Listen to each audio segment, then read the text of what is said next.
Bonjour et bienvenue. Aujourd'hui, j'aimerais vous parler de l'eau potable, sa gestion et surtout qu'elle implique en réalité un aménagement de tout un territoire. En effet, lorsqu'on ouvre le robinet, c'est un territoire entier qui s'active. Je vais prendre l'exemple du Luxembourg. Dans ce petit pays, en termes d'eau potable, c'est environ 90% de la population qui dépend du même lac, le lac d'Esch-sur-Sûre. Le barrage à l'origine de ce lac a été créé dans les années 1950 et c'est depuis 1962 que l'organisme CEBES, S-E-B-E-S, puise dedans pour assainir l'eau et alimenter les luxembourgeoises et luxembourgeois. Alors avant de commencer, il faut noter que le pays est en croissance démographique constante, ce qui entraîne une augmentation de l'urbanisation et donc une augmentation de la demande en eau. Le pays offre un exemple intéressant car sa gestion de l'eau est un système centralisé, puissant mais fragile car il dépend d'un territoire qui est assez petit et restreint. Alors CEBES, qu'est-ce que c'est? C'est le syndicat des eaux du barrage d'Esch-sur-Sûre. Et en cette étape de purification, l'eau finit par correspondre aux critères stricts d'eau potable. La station de traitement des eaux se situe à Eschdorf, au nord du pays, et l'assainissement de cette eau se fait sur une distance d'environ 190 km. Alors, quelles sont les étapes de purification? On a d'abord la préfiltration, la filtration membranaire, l'augmentation de la dureté, l'ozonisation, la biofiltration, l'absorption sur charbon actif, et enfin la désinfection finale à l'UV.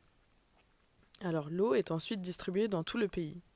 Donc concrètement, ce que fait CEBES, c'est fournir de l'eau potable à la population.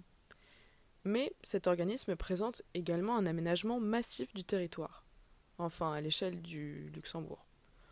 On parle d'un aménagement massif car l'acheminement dans les communes demande une architecture souterraine reliant tout le pays. Et si on regarde les cartes interactives fournies sur le site, l'aménagement territorial va de la commune d'Esch-sur-Sûre au nord du pays à Espérange au sud, sur donc 190 km. De plus, l'aménagement du territoire prend aussi en compte la construction de la station de traitement des eaux à Eschdorf.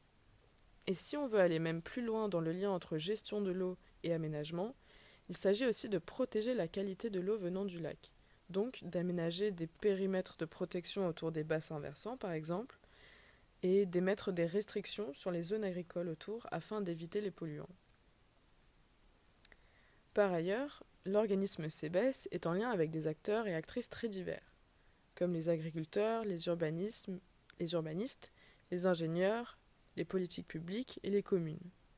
Donc l'aménagement du territoire pour la gestion de l'eau nécessite de vraies négociations et cet organisme nous montre bien qu'il faut considérer tous les enjeux et tous les usagers du territoire. CEBES montre donc qu'au Luxembourg, la gestion de l'eau et l'aménagement du territoire se complètent efficacement, car le pays en entier est organisé autour d'une seule ressource, le lac.